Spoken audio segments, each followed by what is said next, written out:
Bismillah. Alladzi arsala rasulahu bil huda wa dinil haqq liyudhhirahu 'ala ad-dini kullih wa kafa billahi syahida.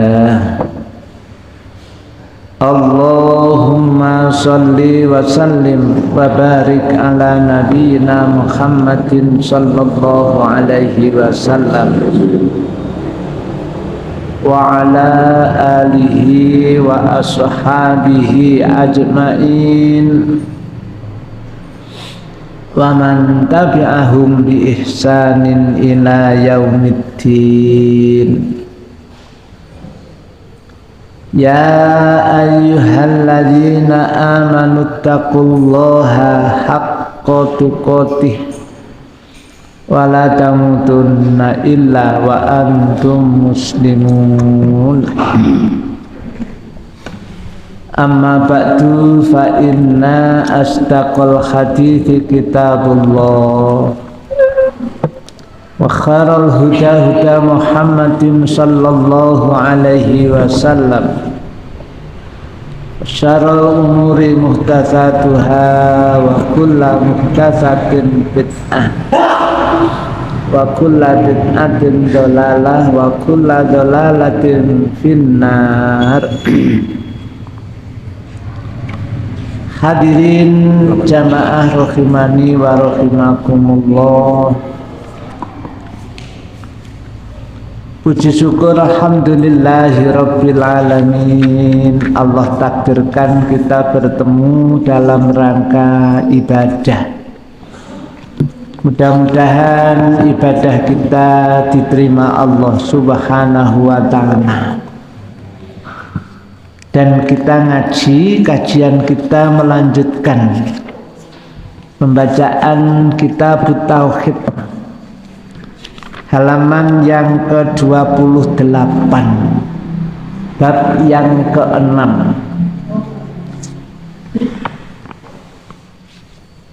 Ini adalah termasuk hal terpenting yang menjelaskan pengertian la ilaha illallah. Itu dia.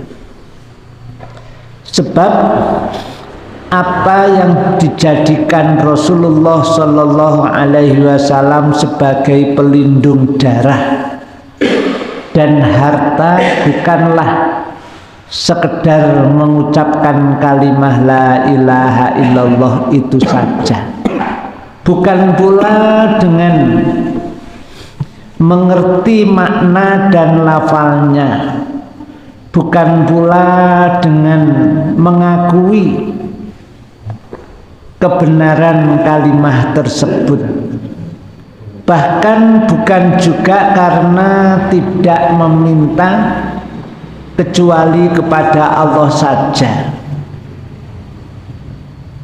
yang tiada sekutu baginya. Akan tetapi ini akan tetapi tidaklah haram dan terlindung harta dan darahnya hingga dia menambahkan kepada pengucapan kalimah la ilaha illallah. Itu pengingkaran kepada segala sesembahan selain Allah. Itu ya, harus itu mengingkari itu. Jika dia masih ragu atau bimbang, maka belumlah haram dan terlindung harta dan darahnya. Durung Islam ya. Ini penting sekali. Makanya mungkin yang namanya mudin atau kepala KUA atau pegawai depak itu saat membimbing orang untuk mengucapkan dua kalimat syahadat ini harus betul-betul disampaikan pengertian ini kepada orang yang dibimbing untuk mengucapkan 2 kalimat syahadat itu. Monggo diulang yang saya baca tadi, karena ini penting sekali. Kadang-kadang orang sudah merasa Islam tapi sebetulnya belum. Itu tadi ya, pengertian atau penjelasan kalimat la ilaha illallah. Mulai ini adalah termasuk hal terpenting. Monggo.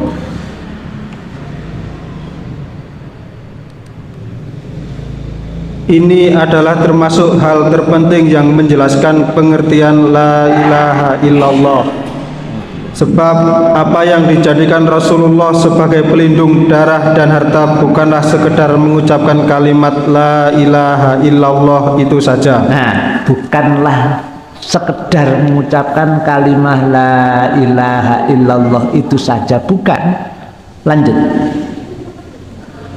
Bukan pula dengan mengerti makna dan lafadznya. Nah, ini sudah mengucapkan, sudah mengerti makna dan lafalnya, belum menjadi Islam. Lanjut. Bukan pula dengan mengakui kebenaran kalimat tersebut. Ya, sudah mengakui kebenaran kalimat itu, tapi belum menjadikan orangnya Muslim. Lanjut. Bahkan bukan juga karena tidak meminta kecuali kepada Allah saja. Terus yang tiada sekutu baginya. Akan tetapi, lah itu monggo, akan tetapi tidaklah haram dan terlindung harta dan darahnya hingga dia menambahkan kepada pengucapan kalimat la ilaha illallah itu pengingkaran kepada segala sesembahan selain Allah. Jadi itu ya yang terpenting itu. Jadi saat kita mengucapkan itu betul-betul dalam hati kita itu meyakini, yakin bahwa kita ini harus mengingkari tidak ada sesembahan yang boleh diibadahi, yang boleh disembah kecuali Allah. Nah ini loh, mengingkari selain Allah ini. Makanya ini penting sekali ya, orang itu berani MUU atau sepakatan karo joragan. Lho nek joragan ini gak ngerti agama, maka sepakatan kan nanti kalau hari Jumat aku libur karena aku harus Jumatan. Ngerti engko nek jam 11 gak oleh laut, dikonerus sampai jam 12. Maka berani mengatakan kepada majikannya karena taat, satu-satunya yang harus ditaati secara mutlak itu hanya Allah. Maka kalau ada ketaatan kita kepada yang selain Allah, padahal Allah memerintahkan kita Jumatan, tapi juragan menyuruh kita, nah ini bahaya ya. Jadi pengingkarannya itu loh yang menjadikan kita dilindungi darah kita, dilindungi harta kita, itu karena pengingkarannya itu. Mengingkari yang selain Allah tidak boleh diibadahi, yang selain Allah tidak boleh dicintai seperti mencintai Allah, tidak boleh mentaati selain Allah seperti mentaatinya kepada Allah. Termasuk tabrakan tadi, sing perintah Allah gak dilakoni, malah sing dilakoni perintah selain Allah. Ini ya gimana? Jadi itu kalimat yang terpenting. Akan tetapi tidakkah, akan tetapi tidaklah, itu ya kalimatnya, tidaklah haram dan terlindung harta dan darahnya hingga dia menambahkan kepada ucapan kalimat la ilaha illallah itu. Itu yang kadang-kadang kita sudah mengucapkan ya harus ngerti karpe itu, Tapi di dalam hati kita belum mutlak mengingkari yang selain Allah. Gimana? Ini penting sekali ya, makanya kemarin mungkin nek sing muda gurung kenal karo sing diarani kupatan, sing diarani megengan, sing diarani maleman, sing diarani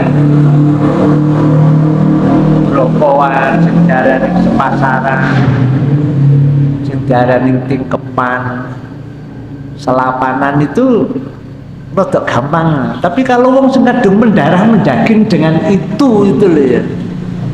Terus kita harus meniadakan bahwa itu semuanya adalah harus kita ingkari, kita tidak boleh meyakini itu. Gimana? Kalau sudah, lanjut. Jika dia masih ragu atau bimbang, maka belumlah haram dan terlindung harta dan darahnya. Jadi gurung Islam, darah dan hartanya belum bisa dilindungi dengan ucapannya itu kalau belum ada pengingkaran kepada yang selain Allah. Ini ya. Ini bimbingan ini saat Mbah Mudin arepe nikahno atau mendaftarkan nikah terus membimbing syahadat. Nek mau nuntun ngucapkan kalimat syahadat berarti memahamkan ini loh ya, bentuk pengingkaran secara mutlak kepada yang selain Allah tidak boleh diagungkan seperti mengagungkan Allah. Tidak boleh dimuliakan seperti memuliakan Allah. Tidak boleh dicintai seperti mencintai Allah. Ini bentuk pengingkaran secara mutlak ini loh ya. Ini yang harus benar-benar kita laksanakan. Makanya kayak kepingin mangan tumpeng, karena biyen memang sudah panganane ngono iku. Terus terbayang kepingin mangan tumpeng.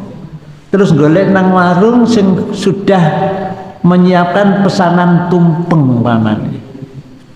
Terus ngatamno Quran, mari khataman Quran terus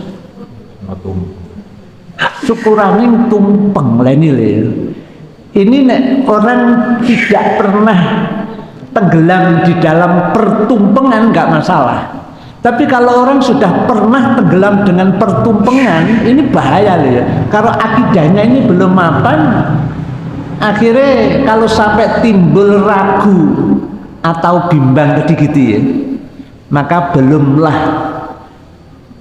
bisa mengharamkan darahnya, belum bisa melindungi hartanya. Hati ya saya kafir itu ya, hati-hati itu ya. Mulane golongan sing ngono-ngono iku saat kita berhadapan dengan itu, ini jangan sampai tergoyahkan sedikit pun. Kan ayatnya jelas ya. Man kafara billahi mim ba'di imani illa man ukriha wa qalbuhu mutmainnun bil iman. Yang tidak jadi kafir hanya orang yang dipaksa saja. Sementara kita melakukan itu kalau tidak dipaksa, tidak ada paksaan itu loh. Kan bahaya sekali itu ya. Lanjut. Sungguh betapa agung dan penting tafsir tauhid dan syahadat la ilaha illallah yang terkandung dalam hadis ini.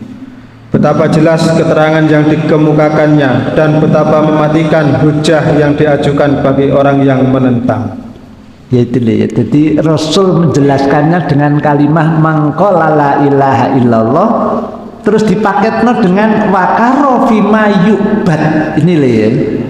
Nek mengucapkan kalimah la ilaha walaupun ngerti arti yang terkandung dengan kalimah la ilaha illallah dan ngerti kalimah la ilaha illallah, tapi kalau belum wakafaro bima yu'badu min dunillah, ya masih kafir.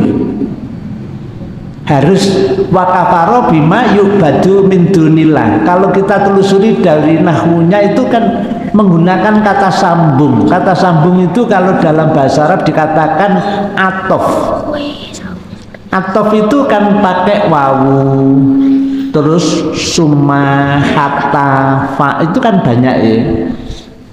Tapi ini menggunakan wawu, huruf atau wawu, maka urgen kalimah yang sebelum dan sesudahnya itu sama. Iya. Maka Rasul menggunakan kata sambungnya pakai wawu, bukan pakai summa, bukan pakai kata, bukan pakai fa, tapi pakai wawu.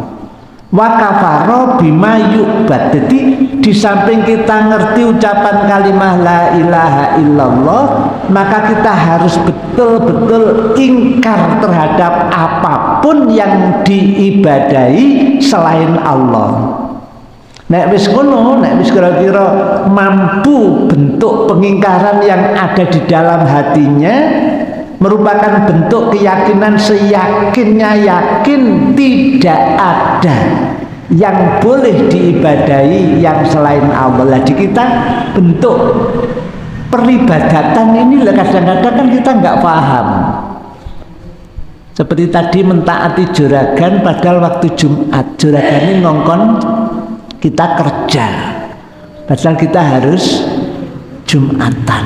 Nanti bentuk pengingkaran yang kayak gitu itu kalau ini tidak dipahamkan secara jelas, secara gamblang, kadang-kadang ya Islam Yahmun sampai Yahmin kayak apa enggak merasa apa ya kena sing golongan ngono-ngono iku lho kayak gak ono perasaan piye-piye ngono mbane. Apa mana kadang duwe dalil toleransi lebih konyol lagi ini ya. Ditambah mana Islam Nusantara ya, dan ini jelas sekali Rasul sabdakan mangkola la ilaha illallah langsung paketannya dengan wakafaro bima yu'badu min dunillah haruma maluhu wadamuhu. Langsung ya orang yang mengucapkan itu dan mengingkari apapun yang diibadahi selain Allah, maka haramlah hartanya, haramlah darahnya, karena sudah menjadi muslim. Kok sampai membunuh orang yang sudah mengucapkan la ilaha illallah dan mengingkari apapun yang diibadahi selain Allah, dosanya sama dengan membunuh manusia seluruh dunia, membunuh seorang muslim saja itu loh. Lah ini nek gurung wakafaro bima yu'badu yo dosane gak ngono iku itu. Tapi kalau sudah ada pengingkaran kepada yang selain Allah, maka kemuliaan orang Islam itu luar biasa. Mulakno wong nek sampai wani membunuh orang Islam, termasuk orang Palestina, itu kualate mesti itu ya. Nek ana kualate nggone donya istilahé iku mang ana siksaan nggone donya itu rada ngurani siksaan no akhirat besok. Kalau nggak ada siksaan sama sekali ini sangat berbahaya ya. Kalau sampai siksaannya dikelumpun no akhirat kabeh itu lebih ngeri lagi. Ya. Itu bab yang ke-6 selesai.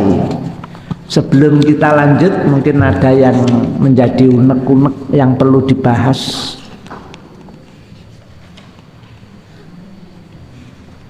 Itu tadi ya, mudah-mudahan kalimat yang kayak gini difahami oleh Mbah Mudin, oleh Kepala KUA, oleh seluruh staf Depak saat mendampingi, mempelai, membimbing mengucapkan kalimat asyhadu alla ilaha illallah. Ini harus diterangkan lanya ini huruf apa, karena la ilaha ini bentuk pengingkaran secara mutlak kepada yang selain Allah, tidak boleh diibadahi, haram untuk diibadahi. Itu penjelasan Rasul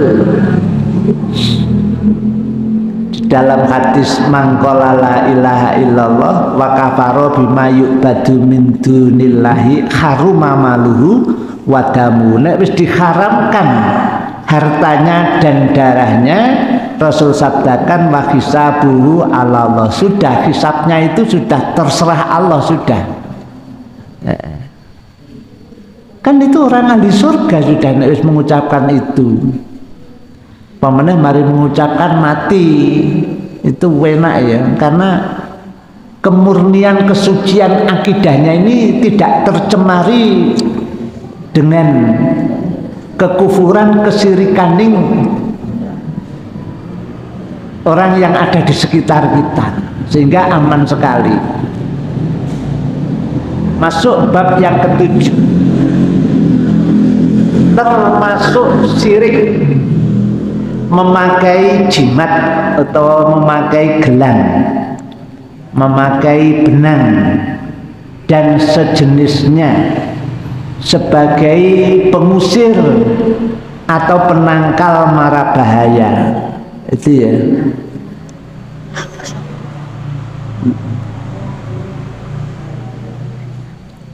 Itu bab yang ketujuh. Kemudian beliau yang nulis kitab Tauhid ini mengangkat sebuah dalil di dalam surah Az-Zumar ayat yang ke-38.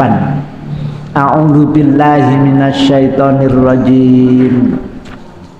Qul afara'aitum ma tad'una min dunillahi in aradani Allahu bidzurrin hal hunna kashifatu dzurrin aw aradani bi rahmatin hal hunna mumsikatu rahmatin qul hasbiyallah alaihi yatawakkalul mutawakkilun. Monggo terjemah.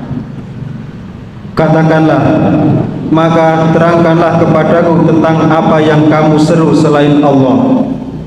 Jika Allah hendak mendatangkan kemudaratan kepadaku, apakah berhala-berhalamu itu dapat menghilangkan kemudaratan itu? Atau jika Allah hendak memberi rahmat kepadaku, apakah mereka dapat menahan rahmatnya? Katakanlah, cukuplah Allah bagiku, kepadanya lah orang-orang yang berserah diri bertawakal. Ya tawakkalul mutawakkilun ini ya. Ini termasuk ibadah hati yang pahalanya itu besar dan dilipat gandakan yang berlipat-lipat yang tak terhingga. Ini Allah nyatakan ya tawakkalul mutawakkilun. Ini sudah melekat dalam hati. Ya sudah nggak ada kecondongan kepada yang selain Allah. Gak kepingin kate anake di apa? Di setren apa setren ya? Apa bahasanya? Timbul. Alasannya jadi nek kejelungup akhirnya ya dadi arek ndawablek wanjel dikandani ngangel. Masalahnya orang tuanya itu tawakalnya itu belum seperti ayat ya tawakkalul mutawakkilun itu belum. Jadi masih merasa ada pelindung yang selain Allah.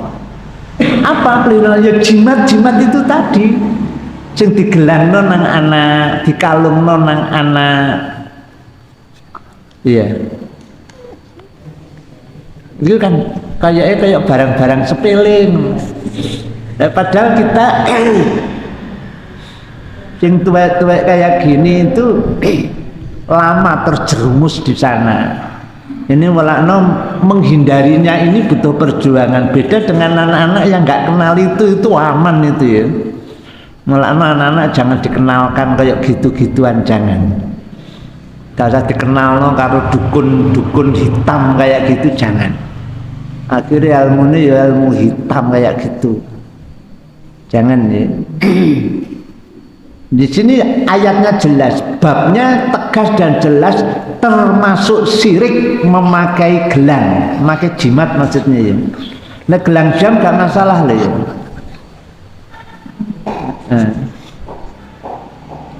Gelang hiasan untuk suami ya gak masalah, itu boleh itu ya.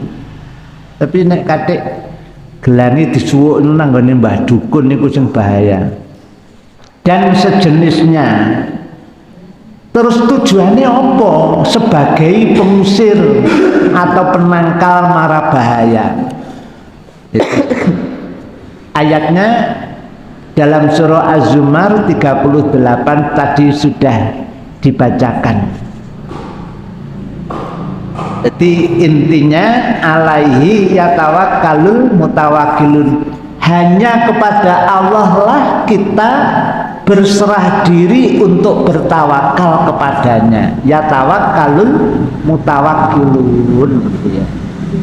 Kalimat didahului dengan alaihi, maring ngasodat Allah, atau hanya kepada Allah yatawakalu bertawakal sopo al mutawakilun wong kang tawakal kabeh.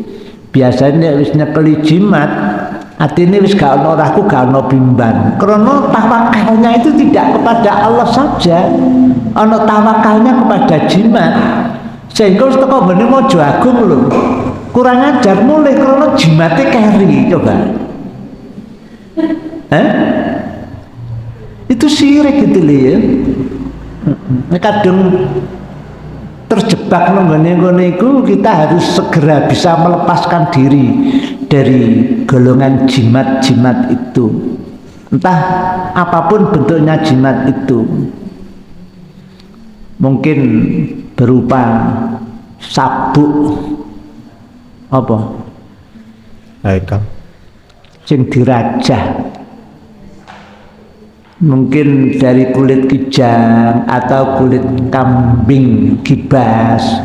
Nah wis dikerok bersih tipis, ditulis, terus ikut dilebokno nang nggone jeroning sabuk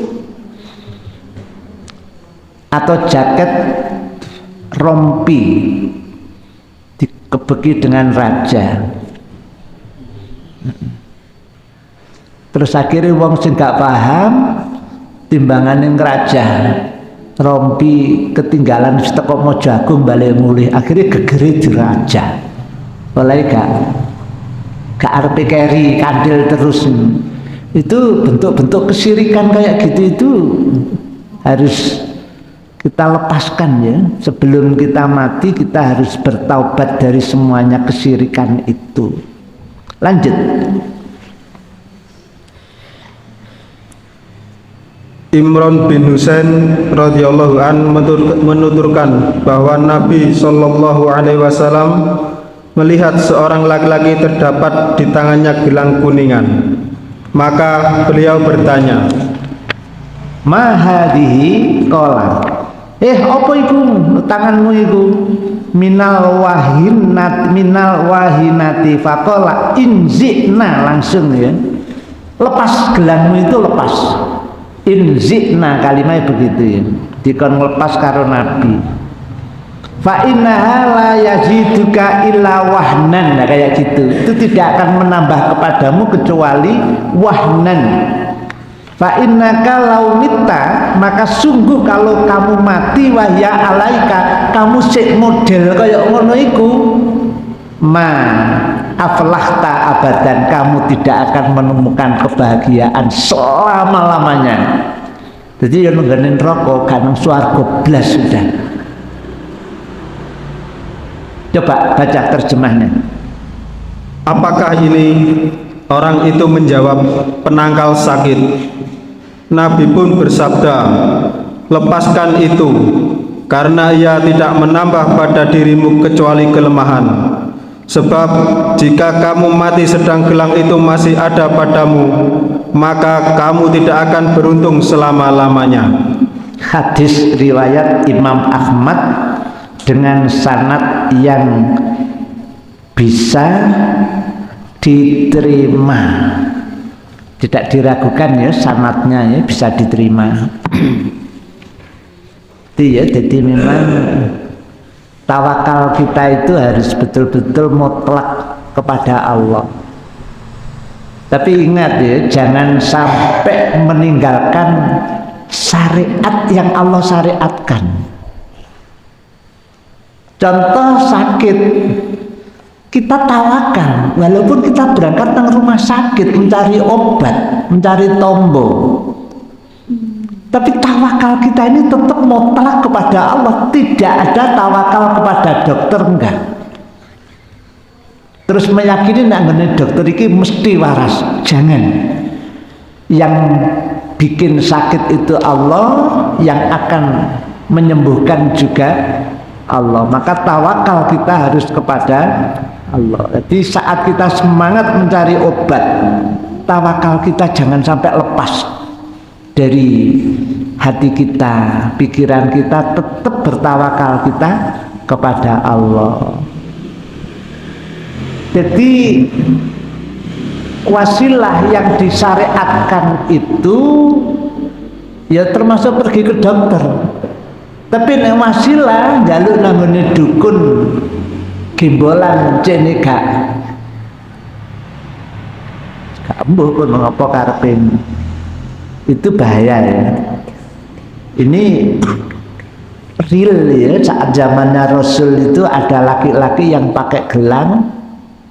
Ternyata jawabannya tadi apa? Penangkal sakit. Ya kayak arek cilik ditimbul, arek cilik di strain, arek cilik di pakai gelang, kalung, terus bandole iku jimat. Jimat iku barang mbek kursi ji kudu di rumah. Nah, iku biasanya kertas ini ditulisi Arab, mungkin bismillah, terus dipotol-potol baknya sendiri, sinnya sendiri. Sebelum sin ada alif, asalnya kan bismillah kan, terus karena itu harus dilempit sehingga menjadi bismillah, ditulis semuanya, ba, alif, kemudian sin, terus kemudian mim, terus kemudian hamzah, kemudian lam itu dipotol-potol, terus dibuntal. Ya udah, terus diyakini itu menjadi penangkal sakit. Jadi arek loro-loronen terus digawa nggone mbah dukun, terus digekno ngono iku penangkal. Padahal yang salah orang tuanya. Saat sebelum menikah itu tidak pernah ngontrol makanan yang menjadikan sperma itu kualitasnya bagus. Enggak, dipangan malah golongannya bakso, golongannya caos, golongannya micin, akhirnya ngerusak sperma. Arek lahir itu langsung cacat, langsung sakit-sakit, dan jenis yang keliru orang tuanya. Tidak pernah memperhatikan gizi, tidak pernah memperhatikan nutrisi. Ini ya, tidak pernah memperhatikan yang namanya protein. Terus mangannya ngawur pokoknya enak itu saja. Nggak ngerti kalau itu menghancurkan tubuh. Yang jadi korban itu anak turunnya. Lu salah dek ini kok morong nang dukun golek. Ya kudune didandani anak itu, ya kudune apa sel-sel darah merah, darah putih dengan nutrisi itu. Mestinya kan begitu. Nah itu boleh disyariatkan. Tapi nek moro nanggone mbah dukun kemudian diberi buntelan tadi, jene gak sakit-sakiten. Ini zamannya Nabi pernah terjadi seperti itu. Dikongkon melepas nek sampai kon kedisian mati sik keadaane nggih gelang kaya ngono iku, selamanya kamu tidak akan selamat. Tadi kan begitu ya hadisnya ya. Itu hadis pertama. Dan riwayat Imam Ahmad pula dari Uqbah bin Amir secara marfu', man ta'allaqa tamimatan fala atammallahu lahu wa man ta'allaqa wada'atan fala wada'allahu lahu. Wa fi riwayatin man ta'allaqa tamimatan faqad asyraka. Monggo terjemah. Barang siapa menggantungkan tamimah, maka semoga Allah tidak menyempurnakan atau memenuhi hajatnya. Dan barang siapa menggantungkan wada'ah, semoga Allah tidak menjadikannya dalam ketenangan.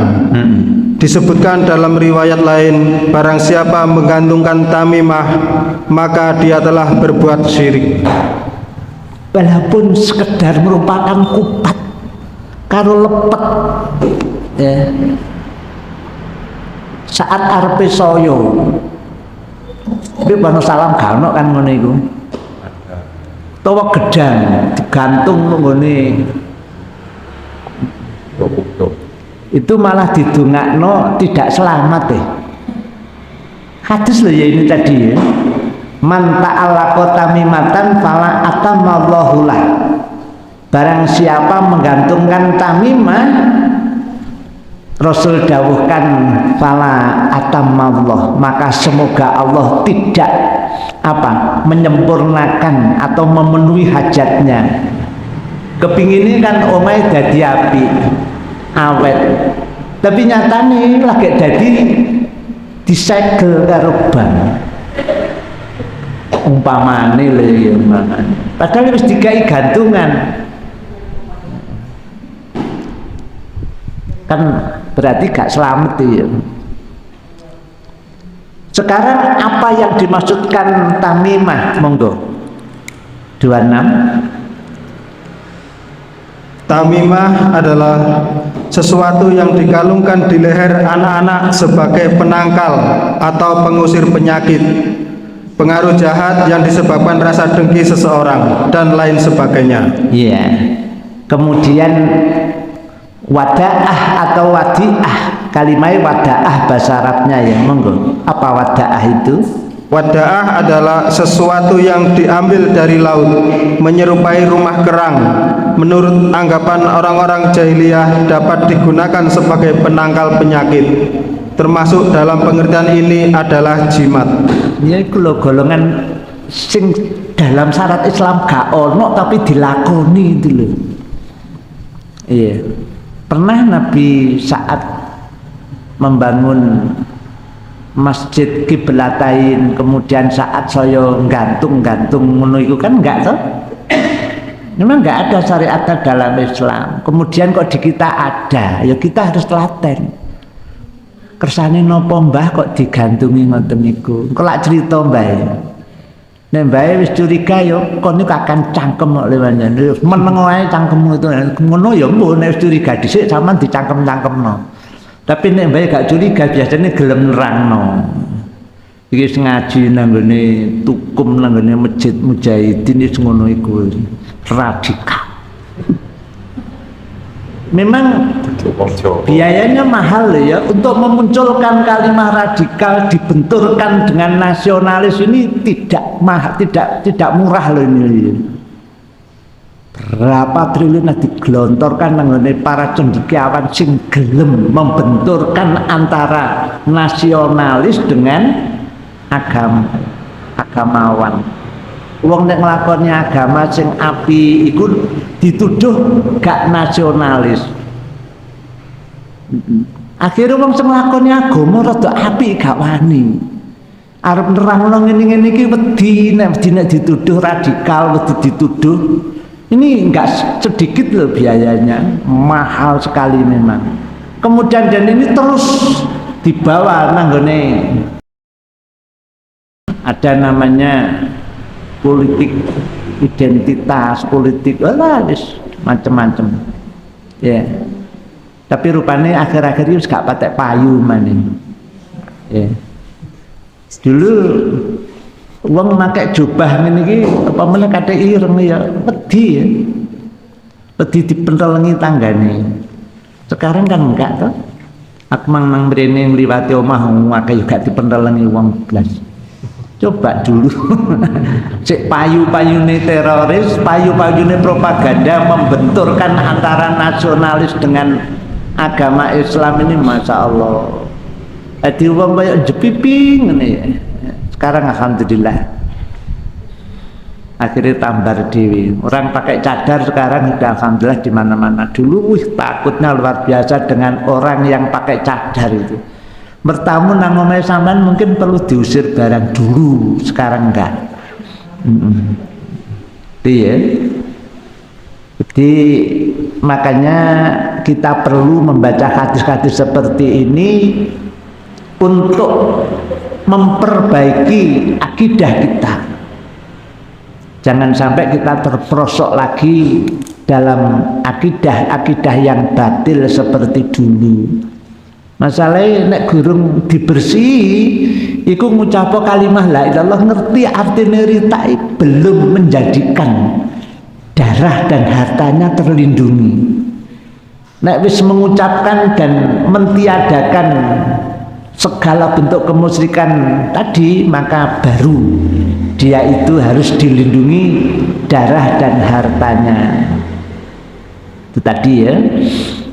Kemudian Ibnu Abi Hatim meriwayatkan dari Hudzaifah bahwa ia melihat seorang laki-laki di tangannya ada benang untuk mengobati sakit panas. Maka dia putuskan benang itu seraya membaca firman Allah, wa ma yu'minu aktsaruhum billahi illa wahum musyrikun. Monggo terjemah. Dan sebagian besar dari mereka tidak beriman kepada Allah, melainkan dalam keadaan mempersekutukan Allah dengan sesembahan-sesembahan lain. Saat mengucapkan kalimat itu goro-goro ono wong lanang memakai gelang. Gelang itu dijadikan jimat untuk mengobati orang yang kena sakit panas. Kayaknya sakit mikir panas tok ya. Padahal panas itu sebetulnya bukan nama sakit ya. Panas itu kan akibat dari organ kita yang sakit, mbuh jantungnya, mbuh paru-parune, mbuh livere itu ya. Terus kemudian reaksinya awake panas. Kadang panas itu sampai sekian derajat. Ya. Jadi di sini dulu itu yang dikenal sakit panas. Pokoknya panas diobati karo gelang benang iku mang. Akhirnya Ibnu Abi Hudzaifah meriwayatkan dari Hudzaifah bahwa ia melihat seorang laki-laki di tangannya ada benang untuk mengobati sakit panas. Maka dia putuskan benang itu seraya membaca firman Allah. Di saat membaca ayat itu seraya memutuskan benang. Dibalik saat memutuskan benang itu seraya mengucapkan wa ma yu'minu aktsaruhum billahi illa wahum musyrikun. Kebanyakan lho gak iman, kecuali kebanyakan mereka itu masih musyrik. Lagi digondeli lho ya. Karo wong yang mempunyai dalil toleransi itu digondeli. Sehingga ya nek wong wani nglakoni ngono iku dianggap radikal temen ya. Gak toleransi awakmu, radikal. Gelang kok diputus. Oh gak diputus tok, saat memutus gelang benang tadi, benang yang dijadikan gelang yang ada di tangannya saat memutusnya sambil mengucapkan kalimat wa ma yu'minu lan ora iman sapa aksaruhum akake menungso billahi kelawan Allah. Kebanyakan manusia belum beriman kepada Allah illa wahum musyrikun, kecuali mereka dalam keadaan musyrik. Musyrik ya contohnya gelangan ngono iku mang, pakai gelang ngono iku mang. Jadi saat melepaskan gelang, memutus gelang itu tadi dengan mengucapkan satu ayat dalam surah Yunus ayat yang ke-106 Yusuf. itu ya. Surat Yusuf. Gimana? Lanjut, monggo dibaca kandungan bab ini. Kandungan bab ini: 1. Dilarang keras memakai gelang, benang dan sejenisnya untuk maksud-maksud seperti tersebut di atas. Iya, pokoknya nggih gelang-gelang jam tujuannya ndelok jam. Arepe jadi yang duwe HP tapi gak kulino ndelok jam no HP, akhirnya panggah perlu gelang jam, gak masalah lho yo. Kecuali gelang jam kok kau nangoni dukun. Nah, kok gemblengno dhisik nang mrono terus kok gawe nenggone atine meyakini bahwa itu sangat membantu. Akhirnya itu mang kadung Komodo aku ngarepe nang Surabaya balik mulih maneh polahe gelange keri. Gelang teko ndi kok ngene Mbah Dukun. Dukune kiai kok padha ae. Kiai haji padha ae. Sampai terus mewujudkan gelang sing ngono iku mang padha ae.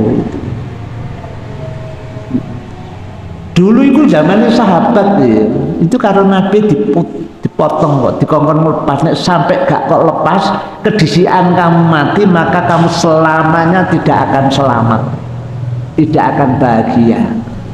Kira-kira dhuwur ndi derajate kiai sing senengane gemblengan ngono iku mang karo sahabat Nabi, enggak banding lho ya. Sahabat Nabi saja ditegur karo Nabi dengan teguran yang sangat keras.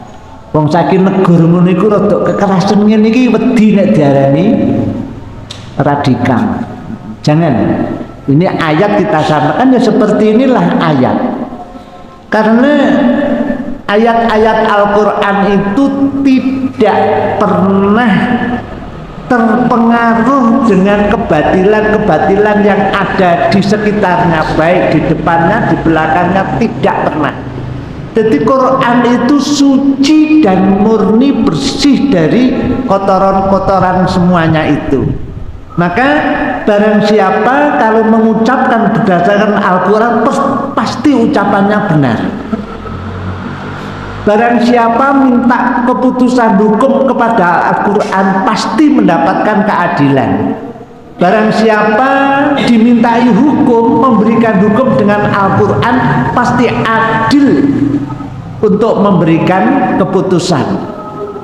Luar biasa. Barang siapa mengamalkan Al-Quran pasti dia akan selamat, pasti sudah. Terus panjenenganing Syekh Abu Bakar Jabir Al-Jazairi di dalam kitabnya Minhajul Muslim itu mengatakan mayyatamassaka bih, barang siapa berpegang teguh dengan Al-Quran, najar wafaizuna, maka dia itu bahagia dan selamat selama-lamanya. Luar biasa ya. Tapi kadang-kadang roh ayat-ayat sing rodok-rodok kaku ini kadang-kadang ya dihindari. Akhirnya ayatnya kayak gini gak patek teko nang kuping kita itu lho. Kuping kita kayak tau krungu no ayat sing muni ngene iki. Kadek motong gelang ngongkon lepas gelang. Baik berupa kuningan, mungkin berupa emas, atau mungkin berupa benang, itu harus dilepas ya. Di sing tujuannya ngono-ngono iku mang seperti diulas di atas harus dilepas. Waktunya sudah habis ini. Iya. Ngaji wis sak jam. Unjul barang kadang-kadang cek kurang ya waktune. Ini kita kasih tanda biar pertemuan yang akan datang kita tinggal melanjutkan. Ini satu pertanyaan. Apa? Ini untuk jimat-jimat yang dilepas ini untuk membuangnya cukup dibuang atau dibakar atau bagaimana? Iya, diselamatkan ya. Jadi benang itu biar gak ditemu uang, nek langsung diguak nang kali, kok pas ana wong nang kali umbah-umbah ditemu. Kadang wong iso nemu titen, wah alhamdulillah nemu jimat iki. Wong nemu jimat kok muni alhamdulillah lho. Kan wis kleru jane. Nemu jimat itu kudune innalillahi wa inna ilaihi raji'un, kan begitu. Terus jangan sampai itu dimanfaatkan. Nah, sampean ngerti caranya ngruqyah ya dibawa pulang, dibakar, sebelum membakarnya dibacakan ayat kursi. Sebab kadang-kadang kalau membakarnya itu salah, nggak diruqyah dulu, kadang-kadang demite ngamuk ngono. Rumangsa nek diremehkan. Ya, tapi nek orangnya akidah kuat ya gak iso toh mempengaruhi. Orang yang cerdas santet, cerdas jengges, terkena hipnotis, hartanya dirampas, itu karena kan hatinya itu, tawakalnya itu loh memang gak enak itu loh, tidak kepada Allah. akhirnya ya gampang keserempet ngono iku mang gitu ya. Makanya memang hati kita itu harus senantiasa diisi dengan zikir, dengan sholawat, dengan ingat kepada Allah, dengan baca Al-Quran dan lain sebagainya, bukan dengan kemaksiatan ya. Jadi itu dihancurkan agar tidak digunakan oleh yang lain. Di gua nang kali, di gua nang peluruan ketemu tukang rongsok, terus wah ini jimat ya, alhamdulillah. Lebih ya ketemu jimat kok alhamdulillah. Ya insya Allah seperti itu. Jadi itu harus dimusnahkan dengan cara dibacakan ayat-ayat ruqyah lebih dulu ya, minimal Fatihah dan ayat kursi. Nek kepin lengkap ya Fatihah, surah Ikhlas, terus surah Muawwidzatain, baru ayat kursi, terus kemudian diobong ya. Insyaallah demikian sedikit yang kita baca, mudah-mudahan kita senantiasa introspeksi diri, hati kita jangan sampai ada bentuk tawakal yang tidak kepada Allah. Tawakal kita harus mutlak kepada Allah Subhanahu wa taala. Subhanakallahumma bihamdika asyhadu an la ilaha illa anta astaghfiruka wa atubu ilaik. Mohon maaf. Assalamualaikum warahmatullahi wabarakatuh.